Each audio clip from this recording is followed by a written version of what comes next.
Hey there, today I will tell you how to put an Apple gift card on your iPad. Make sure your iPhone is running the latest iOS version. You can check the updates in the settings app under General and then Software Update. Launch the App Store on your iPhone. The App Store icon is typically a blue icon with a white A. In the upper right corner of the App Store, you should see your profile pictures or initials. Tap on it to access your account. Then scroll down until you find the Redeem Gift Card or Code option.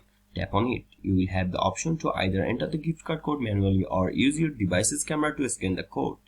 If you have a physical gift card, then scratch off the label to reveal the code. If you choose to enter the code manually, type in the 16-digit code. If you are using the camera, align the code within the frame and your iPhone should automatically recognize and redeem it. And that's how you can put a Apple gift card on your iPad.